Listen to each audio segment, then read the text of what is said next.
Good morning, friends. It is 7 degrees Fahrenheit out here. Woo! That is a deep drop from yesterday. So I'm still in Santa Fe. Actually, I'm leaving right now. Probably not a good decision because we got some snow last night, but mostly it's a little icy out. But it's, I don't know, there's not a lot of people on the road, so I'm going to chance it. I'm going to try and shoot down to Austin, Texas, 10-hour drive from here. A little bit warmer there. But when I got here yesterday, it was about 57 degrees. And then overnight, temperature just plummeted. Got some precipitation, which turned into snow. Just filled up on, still pretty much close to a full tank from filling up yesterday. And then I filled up some diesel for my diesel heater. Because I'll need that even when I get to Austin. I think they're in the 20s, 30s, but not like this. I never knew Santa Fe could get this cold. So this is a shock, a taste of Minnesota for me. But I'm getting out of here. Just trying to get to the freeway right now and start heading south. I am currently stuck on I-40, about 14 miles away from the next road. There seems to be maybe a mile or two stretch, according to Waze, of just traffic at a standstill. Not sure why. We're actually on a hill, so maybe it's a semi that can't get up this hill. At any rate, I guess it's safer to be at a standstill than moving right now. So yeah, I basically could at this point turn off my vehicle, go in the back, have something to eat, chill out, watch some movies or something. I don't know. Because I'm rolling on a house on wheels, baby. Being that I'm stuck in traffic right now, I just realized I have some cold pizza from last night. I guess I could, because I'm at a standstill, I could jump in the back and heat it up.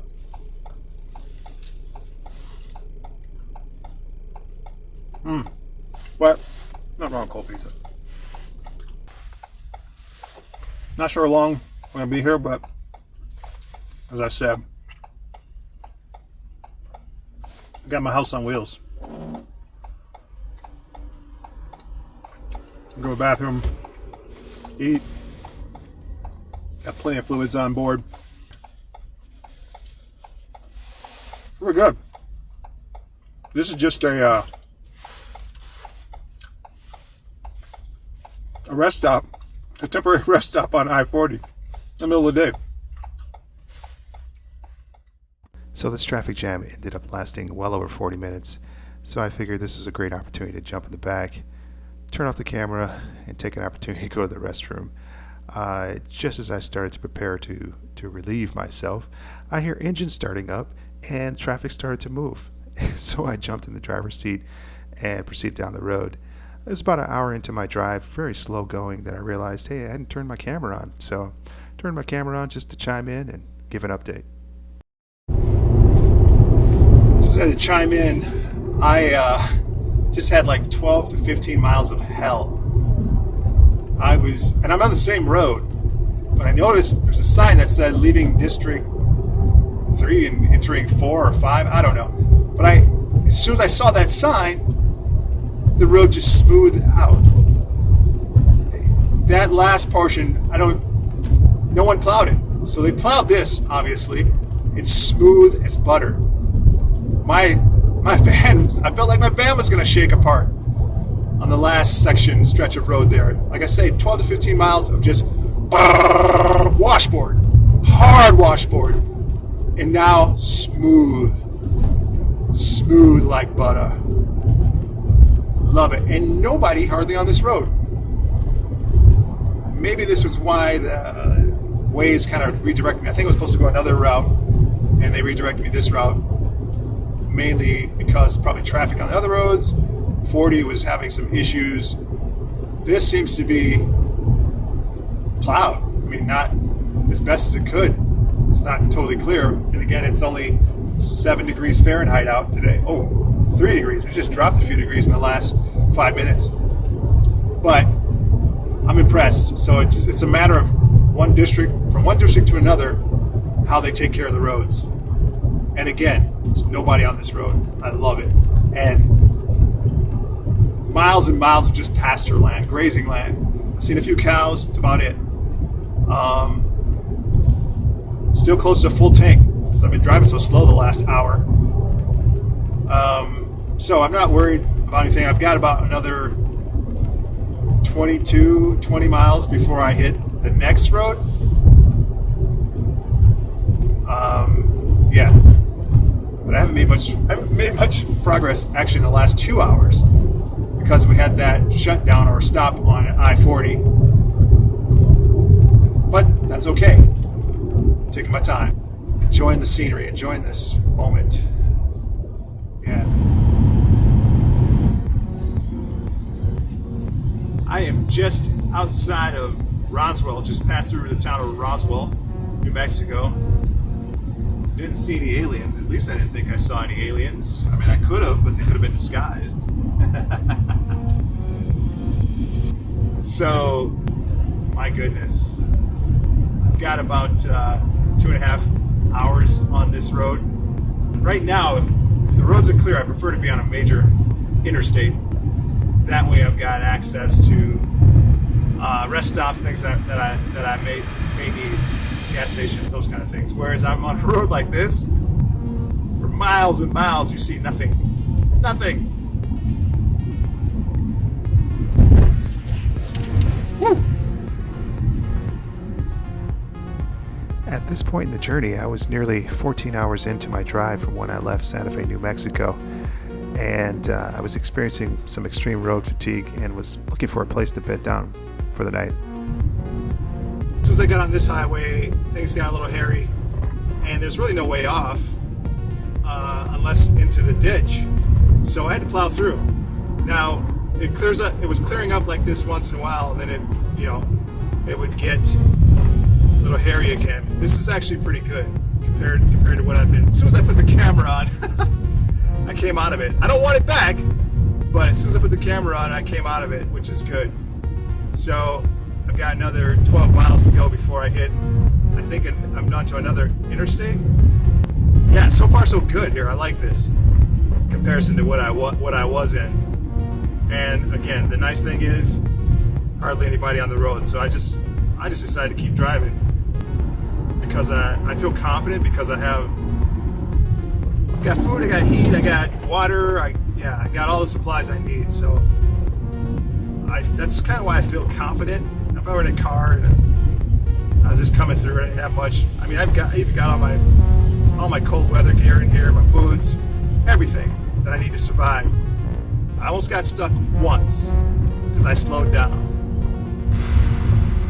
So the key is momentum. Keep that momentum flowing. With anything, it's an analogy to life.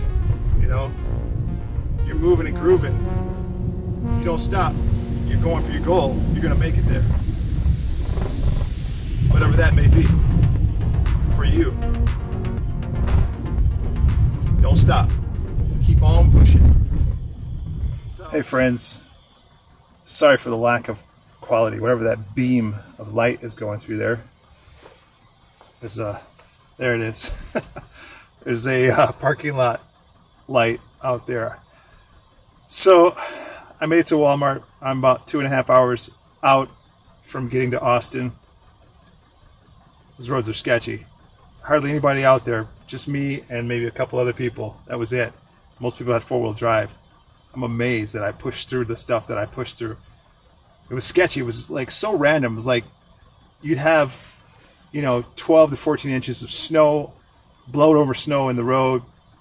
And then like maybe, a couple miles or a mile you'd have with no snow, a little blowing snow on the side. But for the most part, it was off and on, mostly a lot of snow, packed.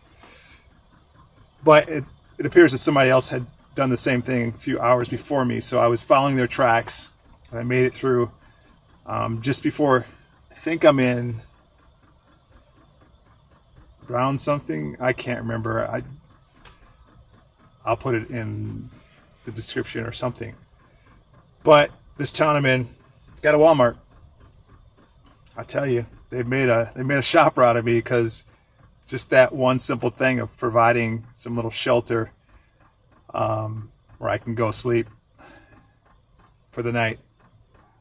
I don't know if you can hear it, but my fuel pump's going for my diesel heater. I was kind of concerned because I was hearing, through some of that snow, I was hearing scrapes and chunks of snow hitting the bottom of the van. I'm like, oh God, I hope it didn't pull the muffler off, or yanked out the fuel line or anything.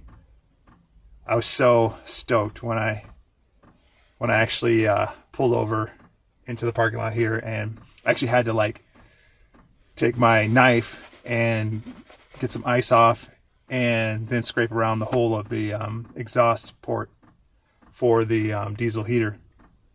So it's blowing through hot air now, everything's circulating, and I'm happy. I mean, if I had to, I probably would have just stuck it out. It's 7 degrees Fahrenheit out here. It's cold. And this is Texas. Good night. I'll talk to you in the morning. Good morning. It's about 6 a.m. on a lovely Monday morning here in Brownwood, Texas, at a Walmart parking lot. Yeah. Oh man, last night's journey, I shouldn't even have attempted it. It is 9 degrees Fahrenheit. With the wind chill, we're looking at maybe -7 or something. It's cold. I haven't tested the van in that cold of temperature yet. With the wind chill -7, about 9 degrees, it was cold. And the thing was, I ran the heaters. I was getting the bed ready, and it cut off a couple times.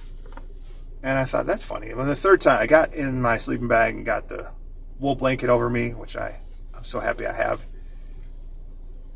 Got that over me, and turned the heat on again one more time. Then it smelled kind of funny.